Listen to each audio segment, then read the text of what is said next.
Beshi, congratulations nga pala sa winner natin this week, si Ma'am Evelyn de los Santos. Siya nga po yung makakatanggap ng isang cellphone. Isang brand new na cellphone. Kaya kung bago ka pa lang dito sa aking YouTube channel or lagi kang nanonood sa mga videos natin pero hindi ka pa po nakakapag-subscribe, abay mag-subscribe ka na po para makasali sa ating weekly pa-cellphone giveaways. Kasi tuloy-tuloy nga po yung pamimigay natin ng cellphone at minsan nagbibigay din tayo ng cash sa mga followers natin nga sa aking Facebook page, sa aking TikTok account, at syempre sa mga subscribers natin dito sa aking YouTube channel. Hello guys! Again, welcome na naman dito sa aking YouTube channel. Again, this is Yana. In today's video, utang serye pa rin itong mga pag-uusapan natin. Yung mga old and new nga na mga loan app na makikita natin sa Play Store na kung saan marami yung mga umutang at hindi pa nila alam kung okay ba na utangan or hindi. Ayun dito ay pwede daw makahiram sa kanila ng 30,000 pesos. Meron silang 3 months hanggang 6 months na payment terms at napakabilis nga daw yung pag-a-apply sa kanila. Yun na nga busisihin natin kung totoo ba na pwede tayong makahiram hanggang 30,000 pesos. Magkano nga ba talaga yung pwedeng mautang kapag first time nyo nga na umutang dito at yung payment terms, meron ba talagang 3 months hanggang 6 months? Okay? Pero bago ang lahat, kung kayo ay naghahanap ng ibang option na pwedeng mautangan online, meron po tayong nilagay na 8 or 9 link nga na makikita nyo sa description at sa comment section below. Pwede nyo i-click yung mga link na yan at i-explore nga itong iba't ibang mga pautangan na ito.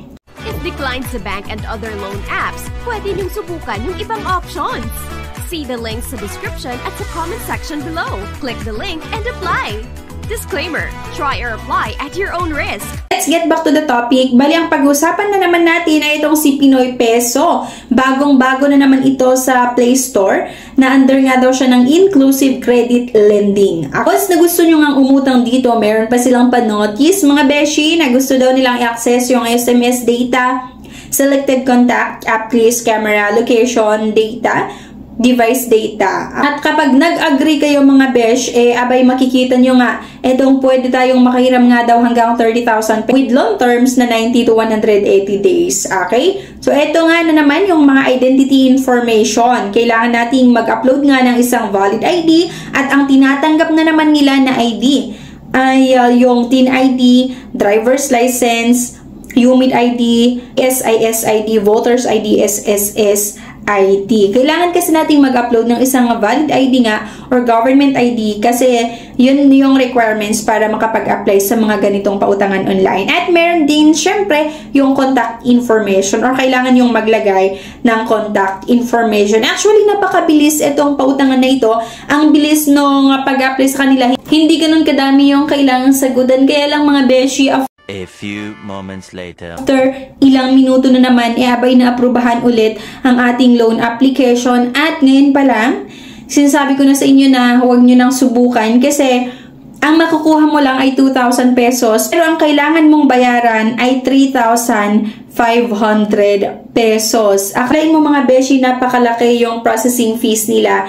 Kailangan mo siyang bayaran within 7 days. So yun nga, ang matatanggap mo lang ay 2,000 pesos. Okay? Tapos, ang babayaran mo within 7 days ay 3,500 pesos. Wala pang option or wala kang option na makikita para i-cancel yung loan application mo. Kaya hindi ko siya nire-recommend sa inyo. Pero syempre, same lang din sa ibang mga videos natin na nasa sa inyo pa rin kung gusto nyo siyang subukan pagkatapos nyo na mapanood nga yung video natin. Ano sa tingin nyo? Okay ba itong si Pinoy Peso, mga beshi, or hindi? I-comment nyo na yan para mabasa din ng mga iba na nagbabalak palang subukan itong pautangan na ito. Ayan. So, anyway, thank you mga besh for watching. Please don't forget to click the subscribe button. Sana i-like nyo din yung video na ito at i-share nyo na rin. Thank you guys and bye-bye.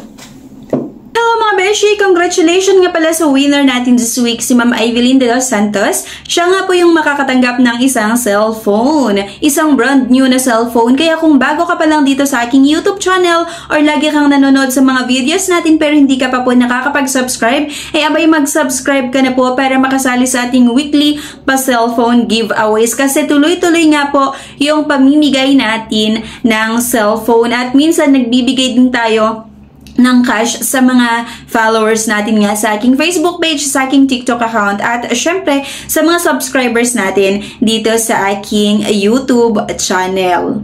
If declined sa bank and other loan apps, pwede niyong subukan yung ibang options.